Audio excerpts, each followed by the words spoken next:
I'll be, recording is in progress. I got it. Okay, big blue button. Good job. Okay.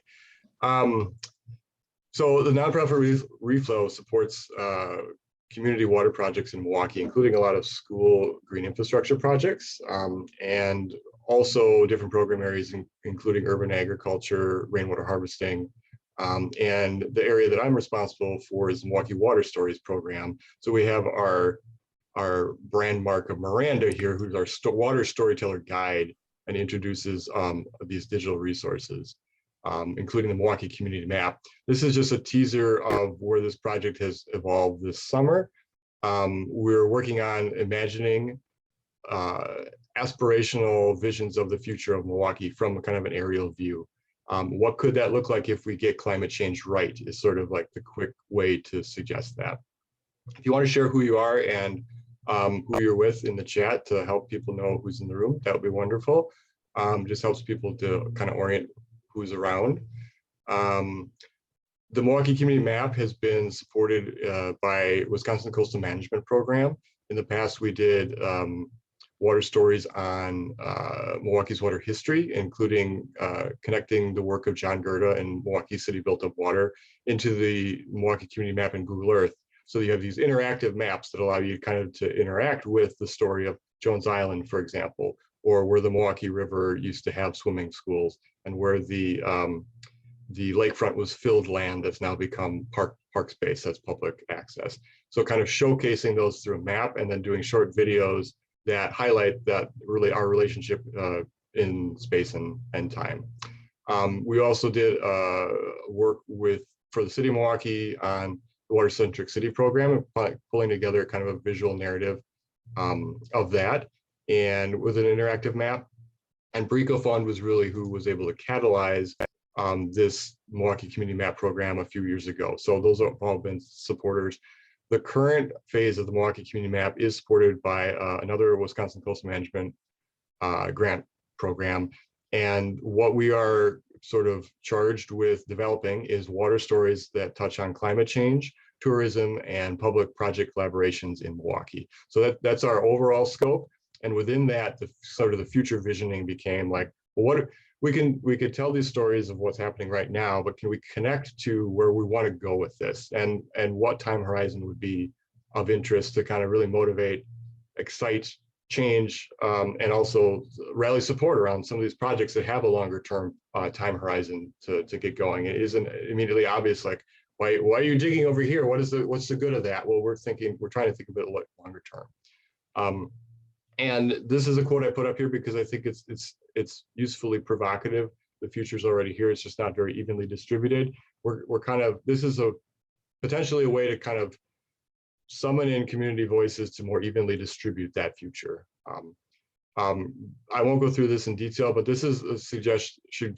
An artist did some work a few years ago on a Great Lakes scenario development project that I was involved in when I was in grad school at School of Freshwater Sciences.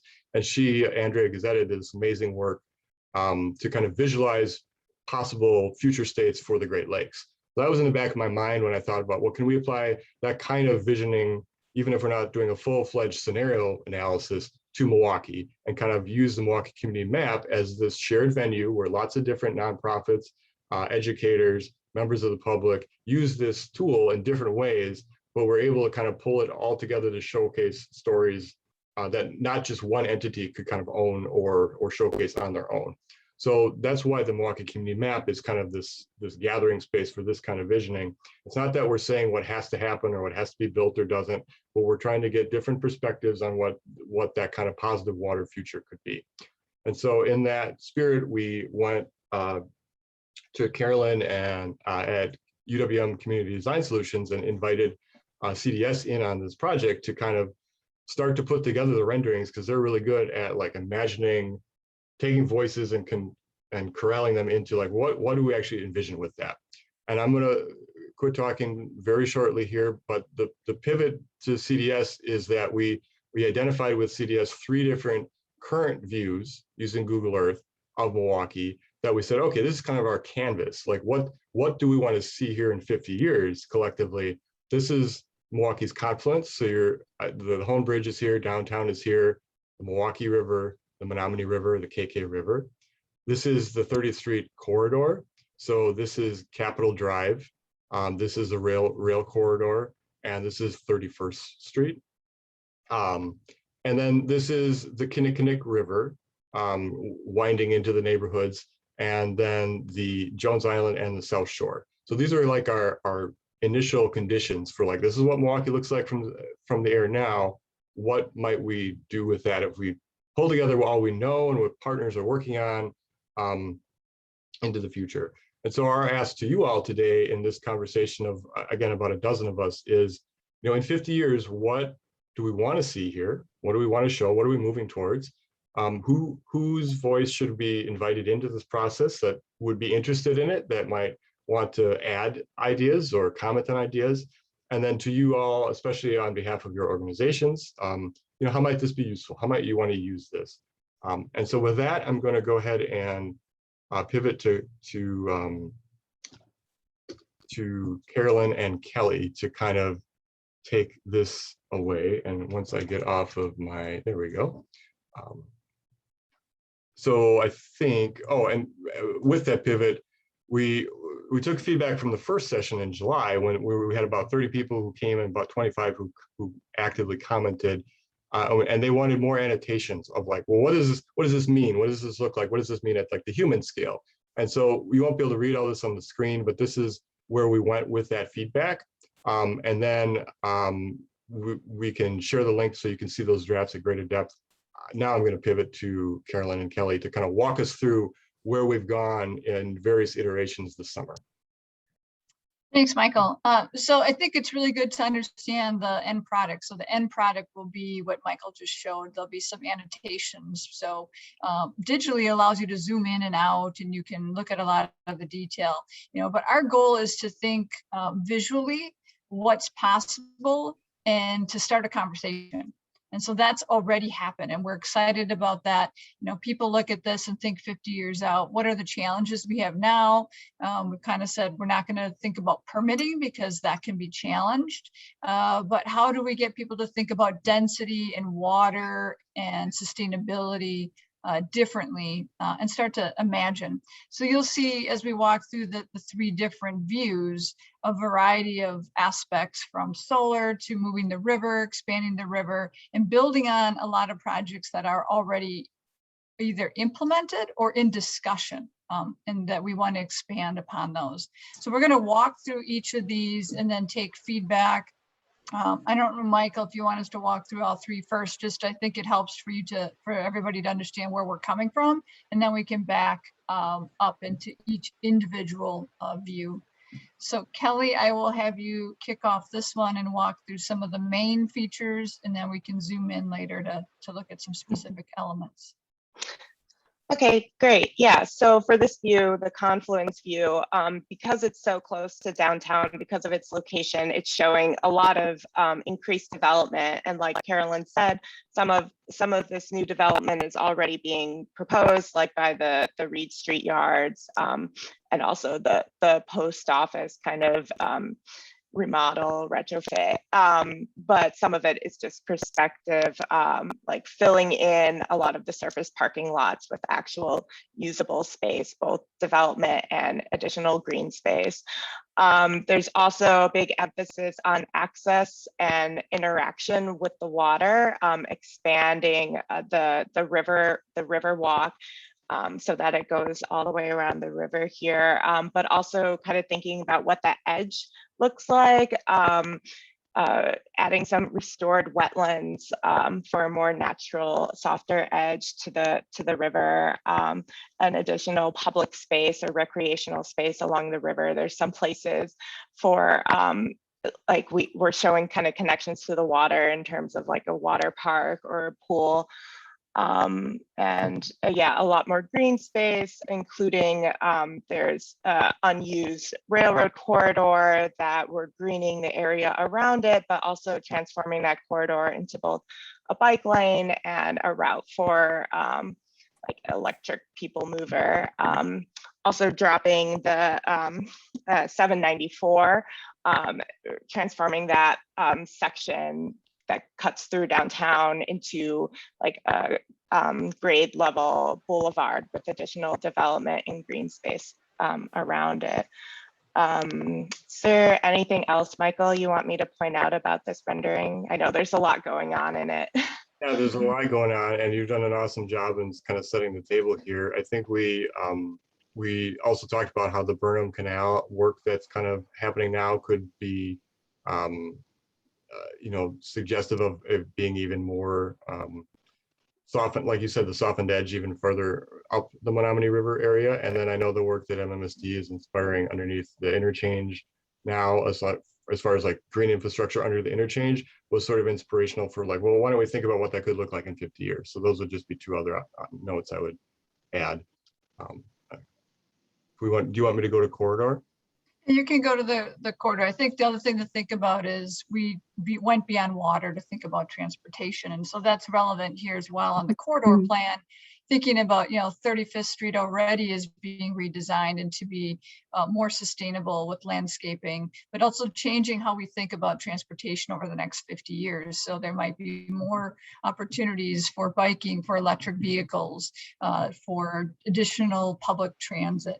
So we're looking at that as well. So looking at the 30th Street Industrial Corridor, we wanted to focus still on jobs. We think that's important for the neighborhood and for the city, as well as the region. So you're seeing a lot more buildings filling the vacancies in Century City, as well as expanding outside that area. But when we're looking at the large building formats, we are integrating solar as well as green roofs, composting. We're looking at different ways that buildings might be utilized, creating energy that could be distributed throughout the neighborhood as well. There are various schools in this neighborhood, so continuing the current reflow projects of greening them up and having them as neighborhood assets. And then there's also different parcels where we have urban agriculture. So if we had large parcels, we thought it doesn't always need to be new development, but there are other ways that we could redevelop and create a greening opportunity. Right here in the foreground, you'll see a large park. We feel that could be activated not just with stormwater management, but with a farmer's market or other ways that the neighborhood can gather. And then you'll see the smaller urban wind turbines throughout. You saw those on the past one maybe as well. Those are scattered throughout to help, again, think about a more sustainable energy concept. And so this one, again, is a little bit more lower density, but is a high emphasis on the jobs creation. Part of the narrative for this one, but it's a little harder to show an illustration, will be just the continued greening of neighborhood streets. You'll see there's a lot of trees already within the neighborhood, but then there might be some additional programs that are mentioned in the narrative that don't necessarily just show up on a rendering. The other aspect is utilizing the 30th Street rail corridor as alternative transportation as well. So that would be biking, walking, running, maybe a small electric vehicles. In 50 years, there'll be different ways of using electric bikes and small electric people movers. Those could be connected throughout as well. Do you have more in this one, Michael? Just that I'm not sure if UEC is still on the call, but we kind of threw this in here, the UEC's idea of urban recreation, not just urban discovery, but like, and Kay Morgan's on the call too. You might be excited about this as a concept. I'd be eager for your input. So this is what is termed the West Basin right now. And we're like, well, what could it be in 50 years? And so this, I guess I'll zoom in on that. We were imagining, well, what if you had a zip line that's kind of like a UEC outpost up in this area? Like, that's something you wouldn't imagine right now, but it's within the realm of possibility that could be the case in 50 years. And, you know, kind of taking a why not approach. So I just throw that out there because you can't see unless you zoom in on it, what that story would be. And then I think there's lots of things that, you know, as you zoom in, you're like, oh, I hadn't seen that detail. And some of this is about creating amenities and destination. And so that would be a great amenity for the surrounding neighborhood, a different conversation than when we're focusing on jobs for the corridor. So, you know, water is the starting place because this is a basin designed to store stormwater when it rains heavily. But when it's, you know, not raining heavily, you know, what is this space used for? So And just to echo Carolyn's comment on transportation, I mean, from a water perspective, transportation is a huge contributor to water quality because how we move about the city, what the built environment is like, it's directly related to stormwater quality. And so transportation is often one of those things that you're not thinking is water, but it really is. So that's part of what's important, I think, to get people talking about that connection even more through these kinds of stimulations.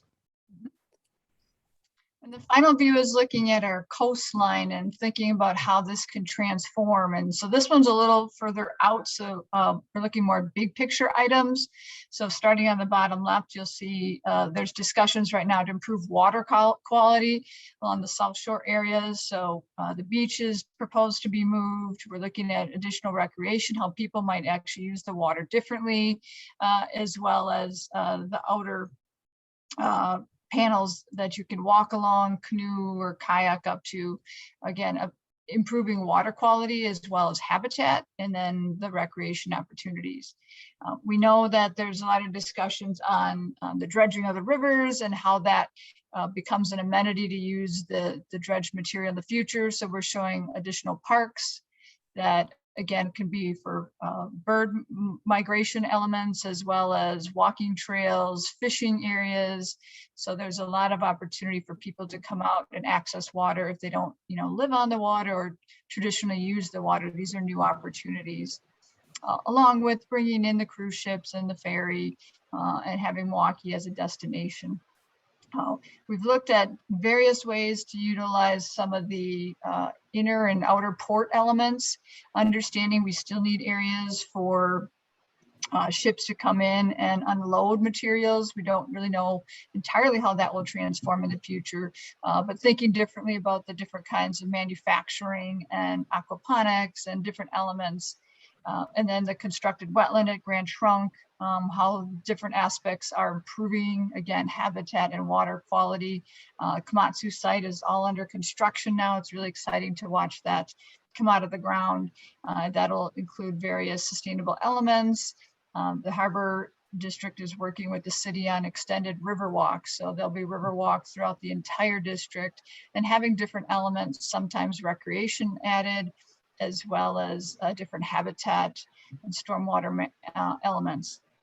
So as you move up, where Michael was showing the cursor, we know through talking with DNR and MMSD that the river bed is going to change. It's going to be more sinuous and have opportunities for, again, habitat enhancement, different water flow, but also opportunities for different recreation. So we're excited to see that opportunity throughout the neighborhood, not just in certain sections. And then throughout, you'll see a lot of different green spaces. So we want to make sure that the neighborhood parks are sustained as well as enhanced. And so you'll see green areas throughout this view in specific, but also in all the views. So making sure that people have access to the environment within the urban context. So there's a lot of details on this one if you zoom in. I don't know how much you want to get into that right now, Michael. I think we can pivot to that with the idea flip, but the one thing I will call out for the group as a whole here is the one thing you don't see, and we're intentionally provocative about that, is the salt piles. So imagining like in 50 years, have we changed our relationship to road salt such that we're no longer using it in that way? And that is a direct water quality connection, but it also opens up different potential opportunities in the port. So this again is not meant as like a prescriptive plan, but it's meant to get us imagining about, well, what assumptions are we taking for granted now? What might be different in the future if we move in that direction? So I'm going to share my screen with this idea flip board, and Lisa's going to put in the chat the link so that you can all interact with this. And then I think I just want to open it up to kind of discussion, and Kelly and Carolyn, if you want to kind of guide that. But we've got on this shared board, if you click on the link that's in the chat, you should be able to connect into this space. And then there's a way to put little post-it notes on the map to talk about different features that you might like or that you might not like, or new ideas, etc. And I think it would be great to open up to that. It says, to add comments, you'll need to log in with a Google account. So we started without looking at this because the resolution is not quite as good in the idea flipboards, but you still get the sense of what Carolyn and Kelly provided an overview for. And then and we can add comments as people can add their own comments, but if you're not able to get in, we can easily add comments. And you can also see adjacent to these. I don't want to get us too dizzy on the screen, but this is when we listened to what folks had to say in July, and kind of Justin Haggerty, who is also involved in this project, he's unable to be here today, but he worked hard to kind of connect a lot of those ideas with like, okay, well, when we're seeing this as a whole, for example, on a poster, or when it's in Google Earth, when we're clicking on different features, what are we learning more about? And this is like the tip of the iceberg of some of those aspects that you can take a look at in this idea flipboard, and feel free to comment on there as well. So Michael, I'm going to jump in with a question because I know Kate Morgan is on. We've been asked a lot about what's the future of Jones Island. You know, how might technology change? Is that something that MMC, is looking out 50 years on? We know water still has to be filtered. Yeah. Right. I'm not involved in any of those conversations around Jones Island about future plans. We've completed our 2050 plan, which is, looks at all the assets and plans for those in the future. I'm not aware of specific thoughts about redesigning the island at all, or the functionality of the plants. Christina, are you aware of anything? I think Christina's on the call as well. Yeah, no, at this time, I don't have any of that information. What I can speak to, because you've mentioned it, was the area where the dredged materials management facility is going to be. As you know, we had our first public meeting late spring. We've gone out to bid for the contractor, and one of the stipulations in the RFP, I believe, is that what is designed for the facility will not preclude future use. And as you may know, if you attended that public meeting, it will take several decades for this facility to become usable for other functions. It'll take quite a while for that sediment to settle. But the design will not preclude future use. Along with this, I believe that the Port of Milwaukee is coming out with a strategic plan for the port and port development. I haven't seen that, but either it's completed at this point or will be completed very soon. Thank you. That helps, because I know there was a question of, what uses will be allowed and not allowed. There's obviously some environmental constraints, but, allowing people to get access is key. So that's good to hear. Okay. Well, I could jump up to the corridor if you wanted to jump there. I just wanted to make sure people knew that we have our first public open house next week. It's going to be at Green Tech Station. So we're beginning the design phase of the project. The opportunity for community members and interested stakeholders to come in and let us know what they see, what they imagine for the space, and we'll prioritize that by the prioritization that comes through the feedback from the community.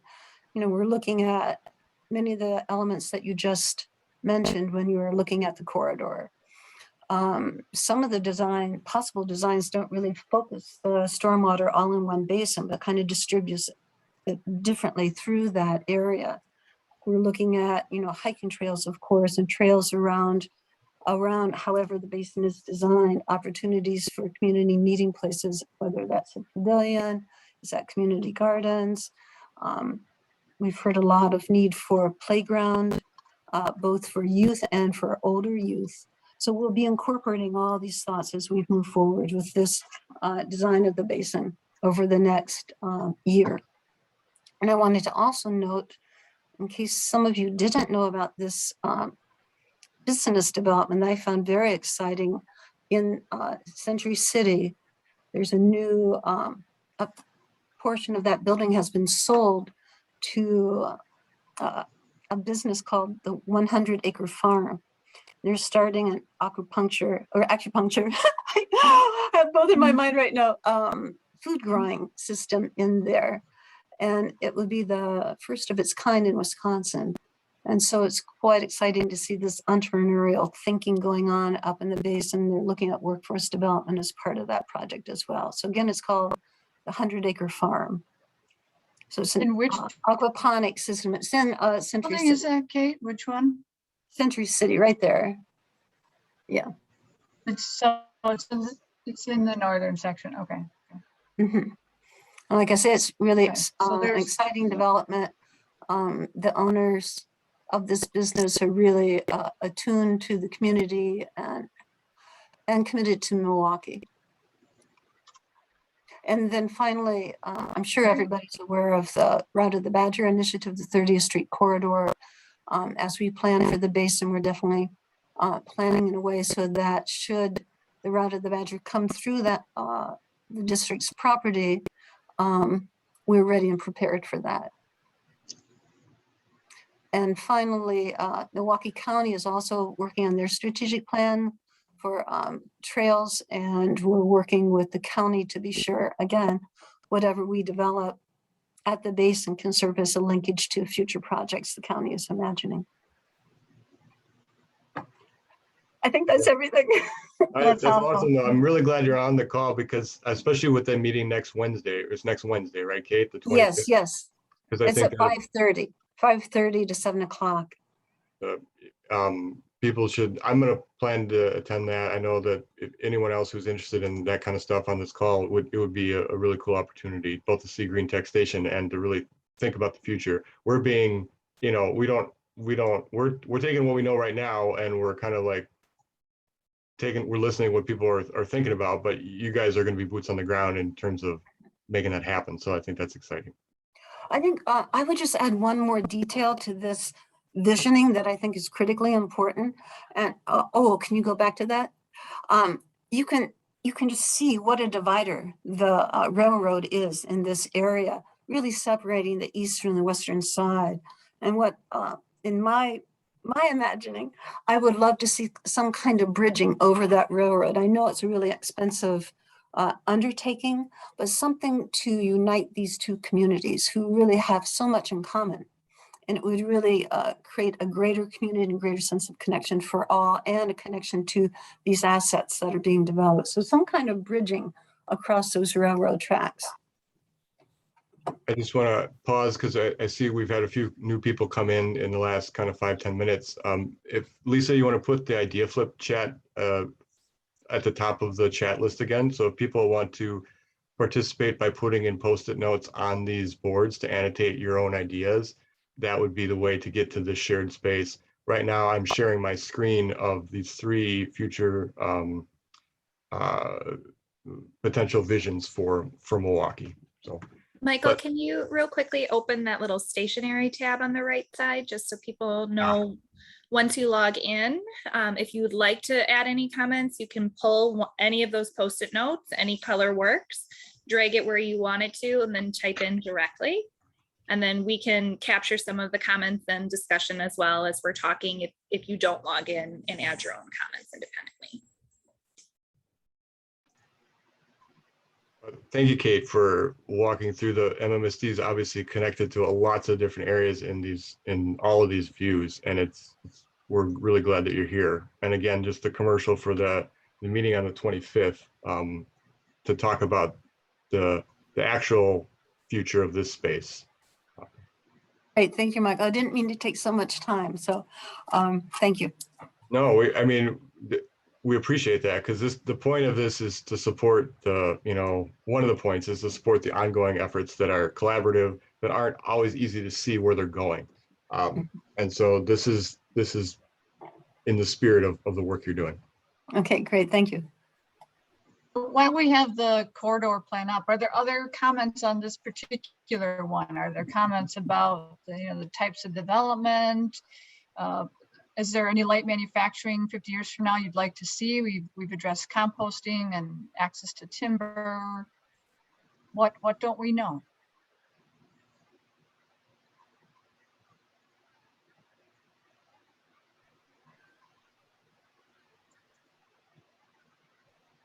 Everybody thinks it's good to go?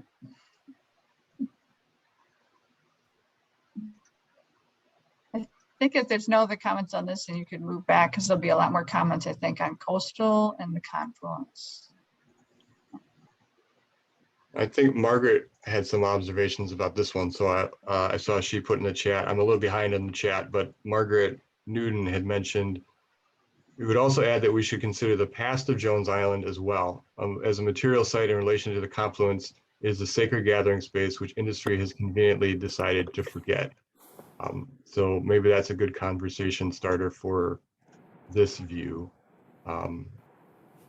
which we've called coast. This being Jones Island currently, Grand Trunk wetland, the proposed dredge materials management facility. This is the current confined disposal facility and the Lake Express ferry, just for orientation on this view. I think for us, we're just often trying to remind folks how this space was used before. And at some point, I mean, the humans have a big footprint now, but if everything becomes cataclysmic, the water and the sort of geosciences will take over, and the confluence was the defining feature of this area. So that island, the Forest County Potawatomi, who are still very much present in our region, have very direct, specific history. And the leaders who lived there were signatories to several treaties and involved in lots of American history. So just having some memory of those locations throughout the region is sometimes helpful, I think, for people to see the longer view of history. And you also were excited to share about this forthcoming art exhibit that's coming up, the hostile terrain. Did you want to share a little bit about that? Because that starts, I mean, it doesn't start that conversation, but it extends that conversation you're talking about in a way that people can use it in September. Yep. So Susan Wade and I, who are both on the call, wanted to connect some of this visioning of the future of Milwaukee to an exhibit that talks about how Milwaukee has changed over time. The hostile terrain exhibit, as most people know, was started focusing on the southern border of the U.S. and how people were redefined by that border over time and by various states who come and go with whatever their nation identity is. So actually just looking at how nation and city identity and the industry that comes with those things changes a place, yet there's also this kind of underneath memory that a lot of the plants and animals and other beings in the space might have. So, you know, even with COVID, we saw a very quick shift in terms of the animals that were willing to return to urban spaces, just, you know, in the time that we all stopped doing some of the dominant activities. So I think just reminders as we live in a space of the underlying rhythms that drive it beyond just the human rhythms.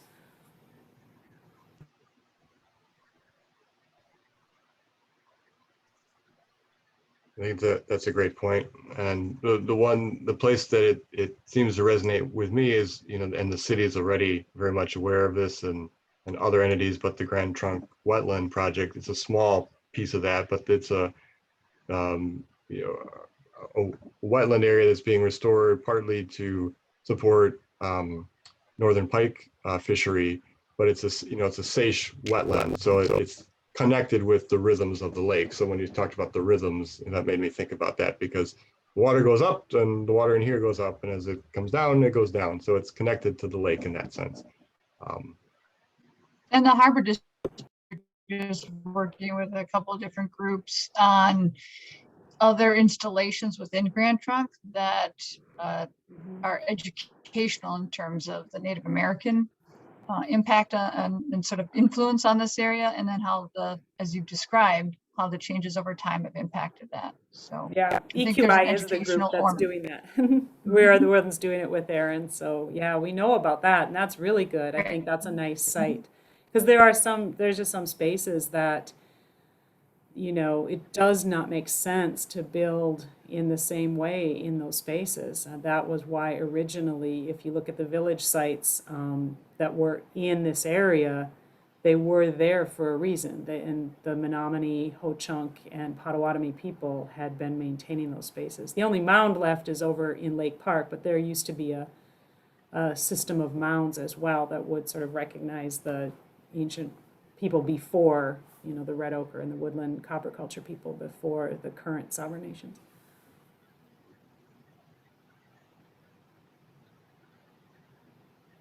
And you mentioned Harbor District. Obviously, there's a lot of overlap with Harbor District and the water and land use plan and the current, you know, rapid development in the Harbor District, as well as the city's plan for the extending the Riverwalk. So we kind of took pages from that story that's happening now and just kind of wrote it into the future to kind of suggest the Riverwalk. And then with feedback from DNR about, was mentioned earlier, but maybe worth re-mentioning, because to me it was kind of fascinating, this idea of, I'm aware of the work that MMSD and Milwaukee County Parks and others are doing on the Kinnickinnic River farther upstream. But then this area in here, this is near, that's St. Augustine's, this is, you know, Chase Avenue area on First Street. The river in here and connecting to the river, you know, on the other side of Beecher is what the Kinnickinnic River Trail has envisioned to do. And I think into the future, there's, you know, a realistic possibility of that kind of access, but public access, but still having natural space around a channel that's been, you know, slightly modified. It's kind of interesting. And again, if you zoom out, you don't really even think about it, but making the river back into a river, something that MMSD and others have been talking about for years and takes a lot of effort, but to kind of try to show that and then how it can connect to your sense of place is what we're hoping to do here. I know there's a lot of interest in the dredge materials management facility, the future of that. So we've kind of just put out a thought, but I'm sure that a lot of people on this call are very interested in how that space may be interacted with into the future. So that's, we're conscious that that's something that both people need to orient to, like to show, oh, this is what they mean. And so we're trying to use this project to help people understand, oh, that's what they mean when they're talking about that, but also to think about, well, when it is capped, you know, what do we do there? And to invite in people to think that they have a chance to kind of have a say in what could happen there over time. So I appreciate, Kate, your comment about a variety of uses being permitted in terms of how that's going down now, because I think I just want to slightly amend how my comment, and it is that future uses will not be precluded by the design. And that's a very different statement. So I want that to be clear to everybody's mind. So the basin will be designed so that future uses are not precluded. Other future uses for that facility, as the facility transfers ownership to the Port of Milwaukee after it's completed, will be led by the Port of Milwaukee and incorporated into the Port of Milwaukee's vision for that area and their strategic planning. And they would lead future conversations about that use. So I just wanted to clarify that a little bit more. There's a very different nuance there in those two comments. Thank you, Kate.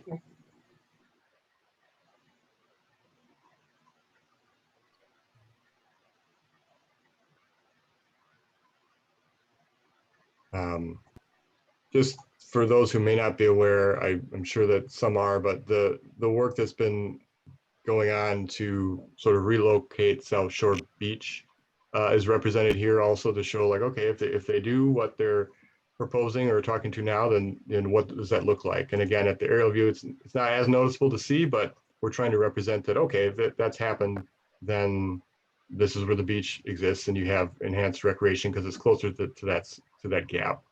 This may be harder to read for folks, but where this idea came from is twofold. One, the idea that the breakwater is in excuse me, in need of repair. People talk about that, and we had the storms a couple winters ago that caused even more damage, etc. So there's an awareness that the breakwater is an item of long-term priority.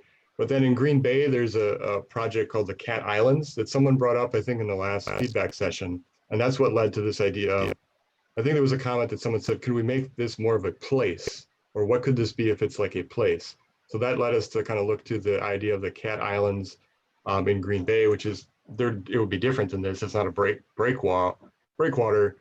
But to look at this as well, maybe that's a place that if into 10, 20, 30 years in the future, the breakwater is rebuilt, maybe you also do something else with it, kind of on the order of the Cat Islands in Green Bay.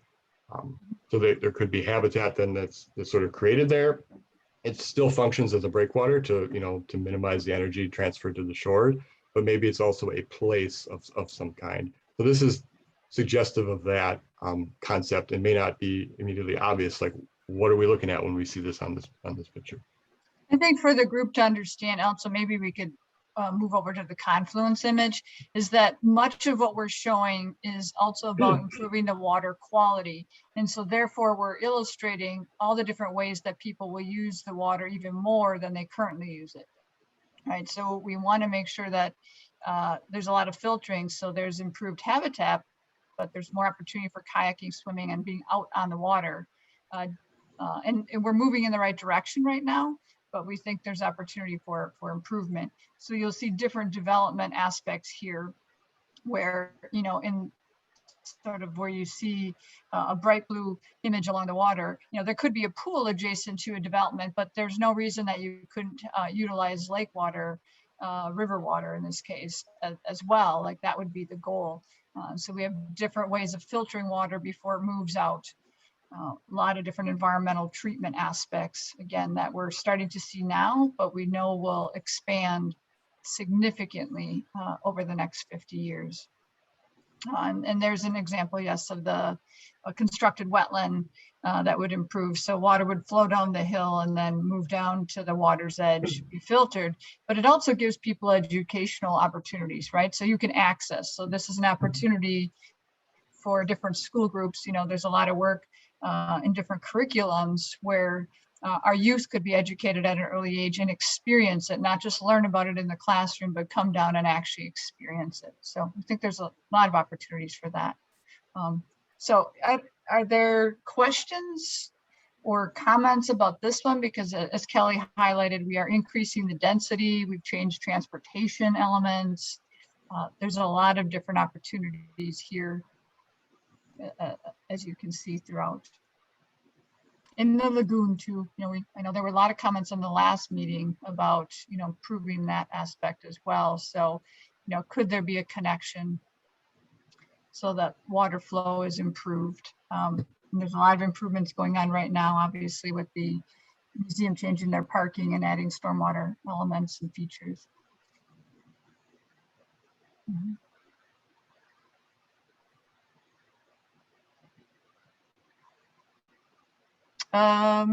I don't know, Jim, we asked what MSD future might be for Jones Island, and we don't have feedback on that other than we're just trying to be a little bit more proactive and create a conversation.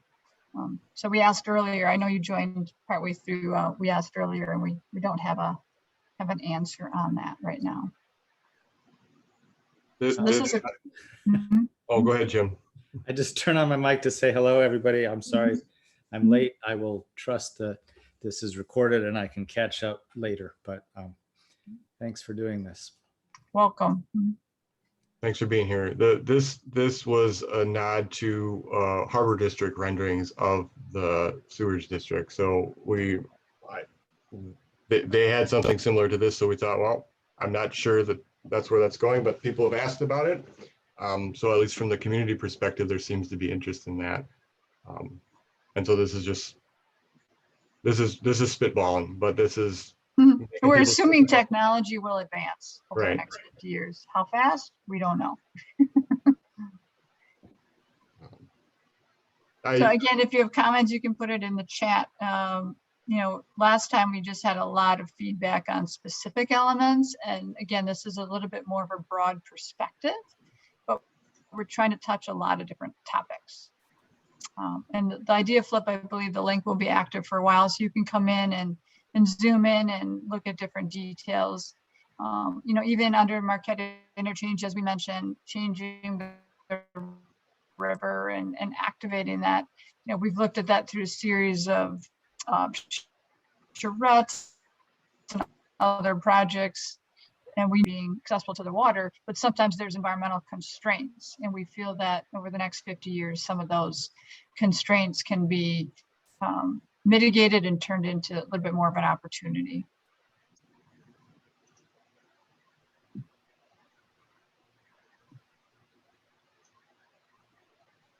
Anyone, please feel free to jump in, but meantime, I'll provide some audio annotations of other things that may not be immediately obvious that would be clickable features in the interactive portion or thereabouts. So the idea of in 50 years, we're probably still burning natural gas, but maybe we've got carbon capture technology happening even at the natural gas plant. So even though all we're kind of showing here is that we're retaining these stacks, you're still burning some fossil fuel, but you're actively addressing that more on the climate change front. This is a project outside of our scope, but there's recognition that the future of the post office building is going to be transformed into the future. So this takes a nod from the architectural renderings of the proposed long-term development there, and that they have wanted to integrate green features into their structure. So we're representing that here opposite the Harley Museum. And then I know that the Wisconsin Center is even now undergoing an expansion, but always kind of thought, well, you've got this great rooftop space, but it is not really being utilized by people in the same way. So maybe into the future there is a green space element even atop the Wisconsin Center that would be a public space. And then CDS also suggested the possibility of solar. And again, looking at the price points on solar over time, I mean, it's becoming much more practical, such that we were fairly, assertive in putting it on lots of new places where, it would be able to capture energy.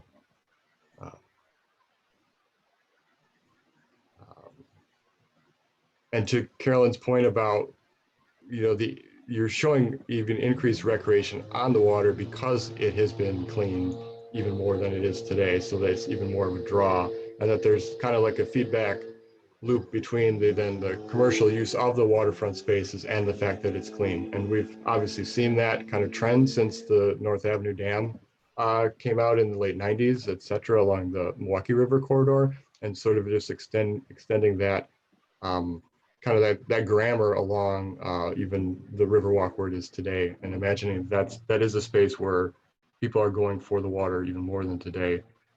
Still imagining parking for Summerfest, not that we're entirely not parking, but that we could do parking in structures as opposed to the large surface lots. And if our relationship to transportation has changed in 50 years such that there's less demand for cars, even if there are still cars, that you could repurpose some of the space. And Kelly and Carolyn sort of suggested kind of like a pedestrian plaza that would be in this zone that's currently the Summerfest parking area. And then to continue the theme of water recreation, but recognizing that you may not always be able to swim in the very cold water of the Milwaukee River and the estuary itself. We have a lot of water parks in Wisconsin. We have water park tradition. Why not have a water park right and along the water's edge where you could reaffirm that kind of direct connection to water?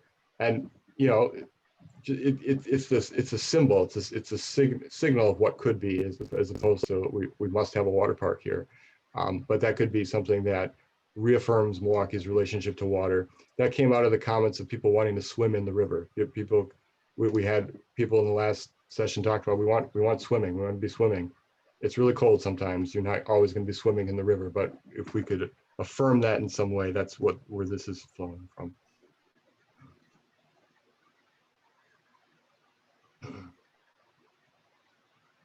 And Jim, thanks for your comment. I'll read it. There are alternatives to natural gas to keep the district heating system functional. Personally, visionary method would write fossil fuel use out of the picture altogether. This perspective may not be worth haggling about here, but I appreciate that. We had internal debates about that as well.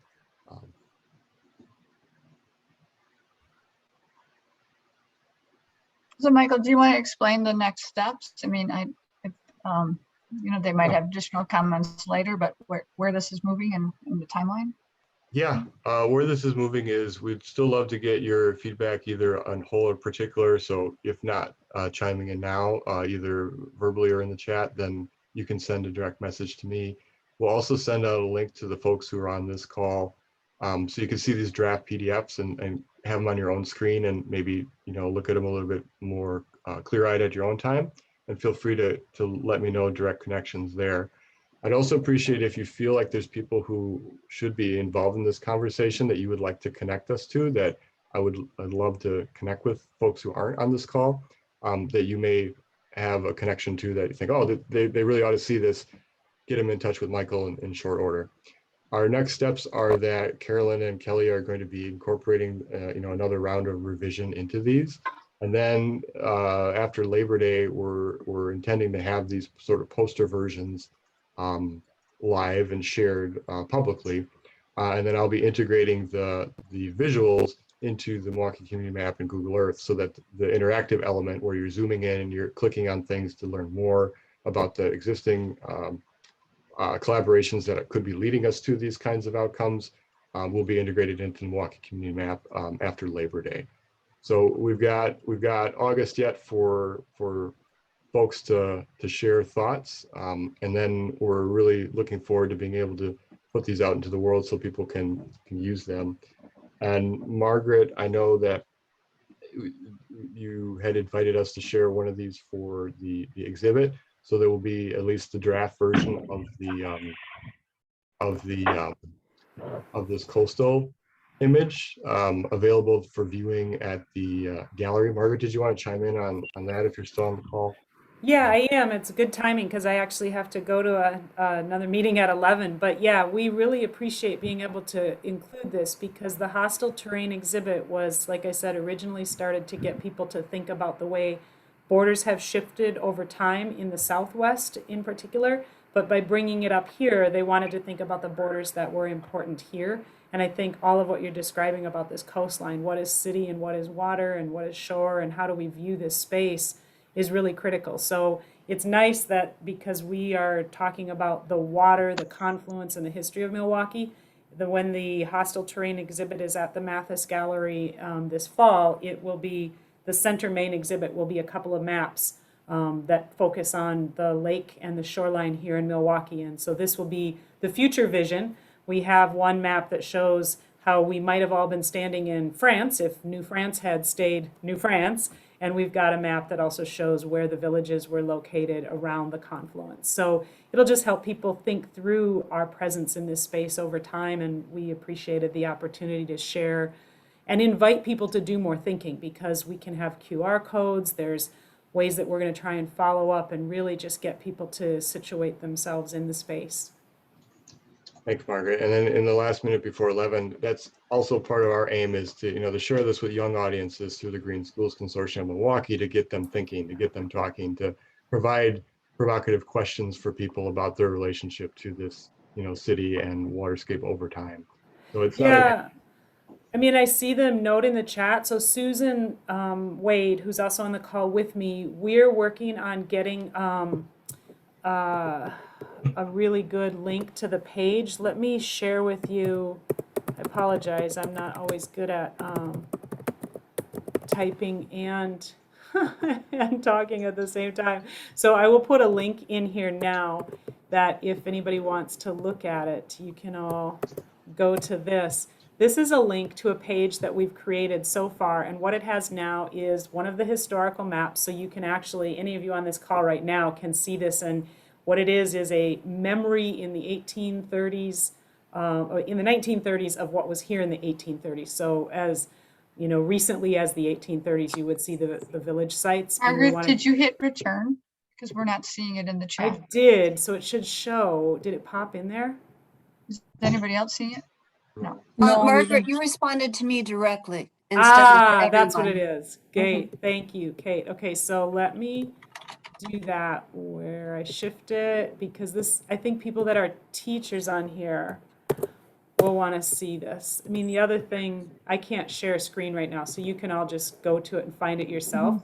But at any rate, the title is Giwenamau, which is a place to exchange gifts, which really aligns with our, there you go, perfect, the name Kinnickinnick, that road that goes through for all of us. And then if you scroll down, the lyrics here are a text to a song that I wrote when the National Wildlife Federation used Milwaukee as their location for a meeting, and then Finn Ryan made a film. So this link here to a video is a film of that song, but it's amazing drone footage of the riverways and the shoreline, and it really is intended to do a lot of the same kind of thing that all of you are doing here. So it's just another link. This is our little piece along with your map that will be in the gallery, and we're just trying to get people to think differently about the way we see Milwaukee, because I think this scene that you stopped on here is perfect. I think of this as Milwaukee, and I hope more people start thinking of that as well, all the ways the rivers in our state come into this place and then into the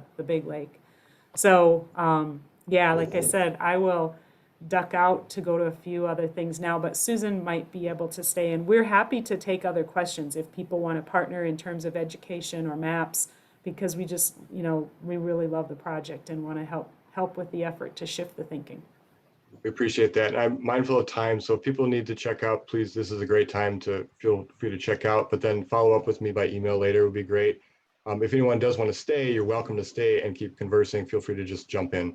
And that's kind of where I'll leave it at 11 o'clock. Thank you, elected representatives, Alderman Perez and Supervisor Weishan, for your time. Hopefully this was of interest. And if you want to follow up with us, feel free to do that as well. Michael, this is Lalita Murali from Glen Hills Middle School. We are really excited because this year we are going to make all of our 6th, 7th, and 8th grade students, over 300 students, work on this water curriculum. So I'm also one of the fellows, Learn Deep fellows, and we are very excited to work with you guys on this project so that we can give the voice to our younger generation. Very cool. We appreciate that. Thanks for your interest, and it was good to meet you the other day at the Learn Deep event. I'm excited about where this can go. So definitely let's continue the conversation about how you find the initial resources to be most useful. Yeah, my one thing is, is there a way we could get access to these maps? Because I want to just show something visual to our students, so this is how the Milwaukee looks like, this is where we need your help, and so just to have the conversation.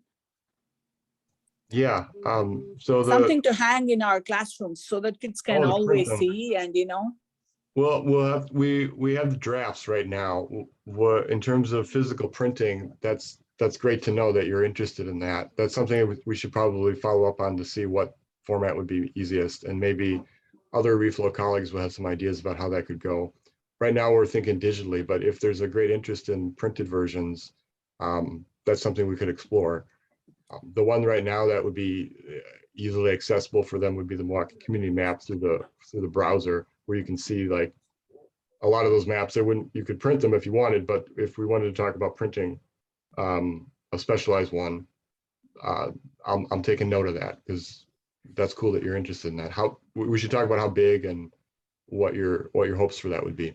Yeah, I'll just understand, once we make our edits, they're 24 by 36 size. It still would be good enough resolution for you to have in a classroom. Yes, because we want kids to see all the time, not just when they open the computer, so we can just hang it in our corridor, because it's our middle school is upstairs, 6th, 7th, and 8th grade. So they can, whenever they go around, they see, oh, this is the map, how about this, so they can think constantly when they are in school. So that's why we are interested in some physical map. Of course, we will also be using, when they are in class using the computers, they can look at the virtual map too. That's very cool. Let's talk about how that could work. And but I'm excited that you're interested in that, and that's wonderful. I remember when I was a probably in like 5th grade, they made the map person. You know, you could pull down the big map. I don't know if they still have that in the classrooms now. We had the big, I don't know what that was made out of, but Yeah.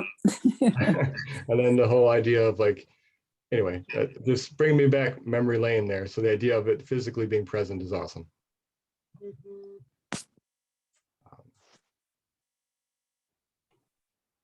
Cool. I'm just trying to see who's still on this call here. Sorry. Thanks for your patience. Where are we? Michael, this is Kate. Hey, Kate. Hi, I just wanted to acknowledge, in light of what Margaret was just speaking about, I'd like to acknowledge Marquette University. In the last stretch of several months, MMSD is working with Marquette for their Trinity Fellows, and I've been really impressed at the start of many of our meetings now. They'll read a land acknowledgement, giving recognition to the land wherein Marquette is situated and the indigenous people who inhabited that land. And I've just been very moved by their forward thinking on this. I just wanted to acknowledge them. Cool. Yeah, that's wonderful. We can probably integrate that into the future vision imagery as well. You know, I'll figure out where it'll visually fit, but I think that would be a great way to incorporate that into the visual. So thank you for that.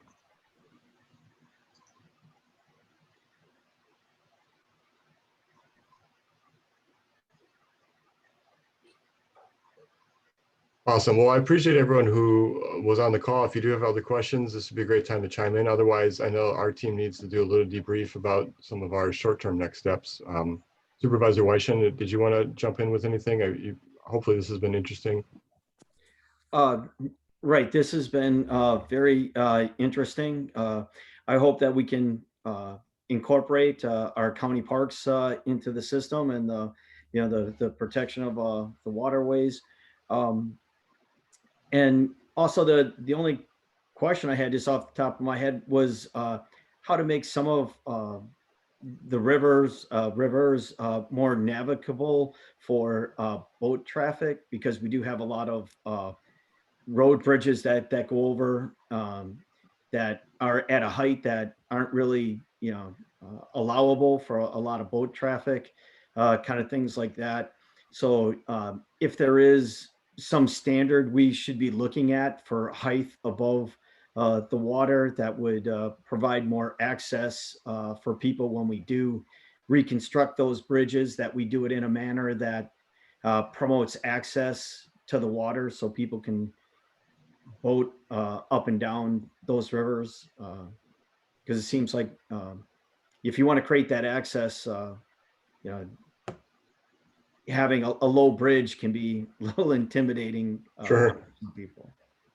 So, but thanks, and I'd be glad in the future to participate in anything I can do to help at the county. Just let me know. Thank you. Cool. Thanks for being on the call. We appreciate it.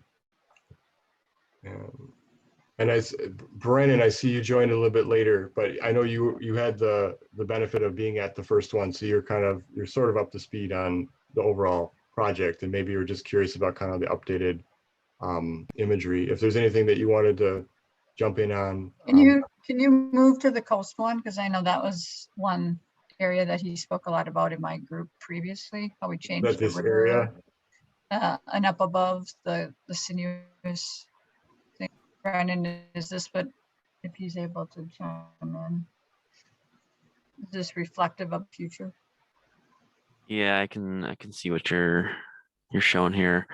I think so. I mean, I'm trying to get my orientation looking at it from this direction. We're looking. Oh yeah. Okay. Yeah. Yeah, I think this looks good. I mean, the idea, like I said, was to try to narrow up that river area as part of a future habitat project for the area of concern, and to remediate some of the contamination that's within that river. So I think that does a good job in showing that. And then zooming out, I was interested seeing the break wall and how you added in that additional area for catching nearshore movement, and trying to keep some of the sand that goes over to Michigan on our side of the lake. That was interesting to see. Is that a good installation? Is it too large? Are there too many? Is it not large enough? What's your reaction? You want to zoom out again, Mike? Can you zoom out, Michael? Yeah. Let's see here. It's yeah. I don't know. I think it depends how much further off they go on the screen, off the screen. But I think it does a good job of representing kind of what you're trying to get at, kind of those pocket bay areas to collect material as it moves through. I will say the challenge we're having is that you have to be in a boat to get out there to experience it. Yeah. You know, there's no other way to really get out there, because we can't block the flow of boats in and out and the flow of the water. So I guess that's a comment we've been hearing. How can I get there? Yeah, I mean, I Yes. haven't looked at this a lot, so Yes, it's Chris, hard to you have take to it all in roll. at once.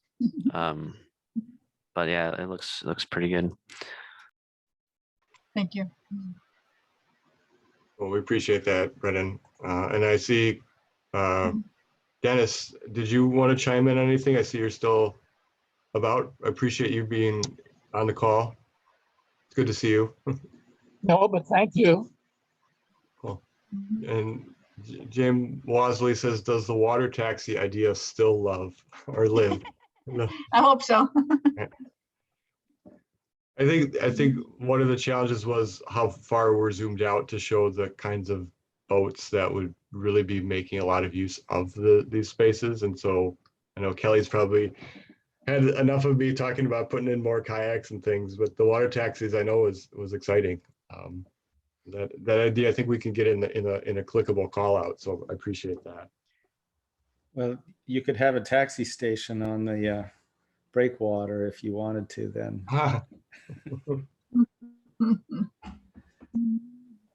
And I see Chris has added a comment on the map, repeating here, integrating language about climate resilience into planning that focuses on climate change.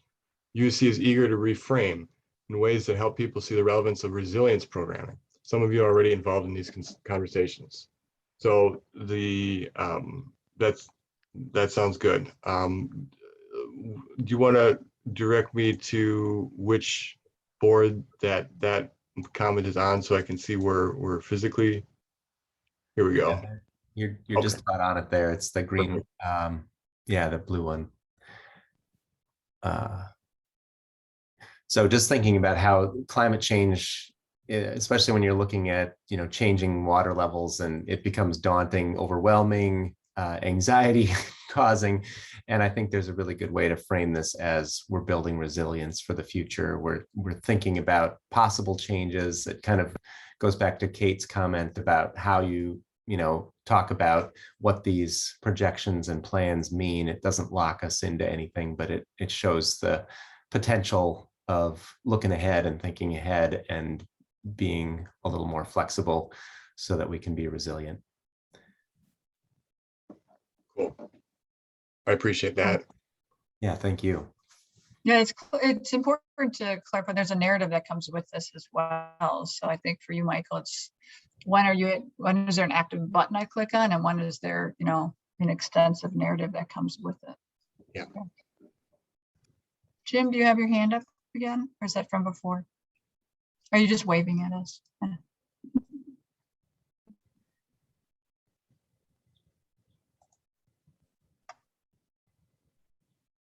Wonderful. Well, if there's any other comments, Ethan, I think you're the only one I haven't called out. Did you want to talk about corridor at all, or any of the others with any specificity? I appreciate you being on as well. Hey, yeah, I'm just really impressed by all the ideas. I thought that they were all really awesome. I like the connectivity part of the corridor. The rails to trails idea is really intriguing. And of course, the residential green infrastructure being kind of analogous to the large scale stormwater management strategies that are that exist and will exist. Yeah, it's just all really exciting. Cool. And maybe to that point about Kate talking about bridging, is there a physical area that's better or worse for bridging? Because that might be something we could talk about adding on to this. Either Kate or Ethan or anyone else, do you have a sense for where there's even conversation about that happening There is no conversation at this point. I just have it with myself basically. But Okay. the fact there are so many tracks there, I think there are 8 or 9 tracks. So, Yeah. you know, the widest part, of course, is going to be the most expensive to bridge. Right. And I think as we see possible trails develop with the basin, we'll see the most logical place to link east to west. And that might be, can you put your cursor on the I north think you basin? would connect between 2 public spaces. So between the 2 basins would make the most Yeah, sense. yeah, that's what You I'm could saying, between build- the north basin Right. and then this narrower part on the tracks down here to the what direction is that? Of that basin property. Got it. Yeah, that makes the most logical. So you have the least amount of tracks to cross and the 2 public spaces are linked. Well, at least in concept, we can talk about that, because then that could get that idea out there as a thing to think about, even if it doesn't end up being there in the future. Or maybe it's somewhere else, or maybe there's a different way to do it. So I appreciate that. Bridging. There's another one at the farther southern point, right before Capitol. There's discussion about bringing the trail, a bike trail up over the tracks and down to the eastern side there. So there's some conversation here. Yes, exactly this area where you've got your cursor. Because we're only showing it on the western side where you'd connect to 35th, where you come down. So we'd have to look on the other side as well. I mean, maybe once you're up, that's an easier place to cross. Yeah. Because we have to, you know, think of the ramping, right? Because this would need to be Right. accessible. This isn't just Right. a tower. So Right. that's a little bit narrower there. And I think as the edges rise, it helps us with the topography. Good look at that one. Cool. That's not connecting as strongly as the northern one in terms of connecting those neighborhoods to the north, but this would probably be more feasible, right? Right, and it also connects neighborhoods in, you know, south Well, it of connects over to Capitol. Malvina Park, you know, that's a new Right. park we're working on, and that's it's very strong neighborhood with the triangle neighborhood over there immediately east. Right. Very active neighborhood. Right. Great, okay. As you can tell, we weren't constraining ourselves with budget on this, so budget policy, we're trying to be futuristic, so the vision drives the discussion. Thanks. Yeah. Thanks, Chris. Yeah, I'm really appreciative of everyone's, you know, interest, and thanks, Kate. Thank you. I think at that, if there's no other kind of external questions, I'll kind of wrap it up, but we'll follow up with those who participated with the draft PDF posters, so you can kind of take a look at this on your own, and then I'm, you know, open for feedback from folks. But really appreciative of everyone's time, and if you have other ideas, again, about other people who might want to take a look at this, feel free to share the drafts or refer them to me, and we can make that happen. So, Michael, for the Confluence one, I'll send you a comment via email, but more of around like the Summerfest Lagoon outside the art museum area, and some greener ideas for the water specifically. I'll look forward to that. Yeah. Yeah, we just have a very small connector there, but that could be expanded. Great, thank you. Just cool. All right. Okay, thank you. Okay. All right.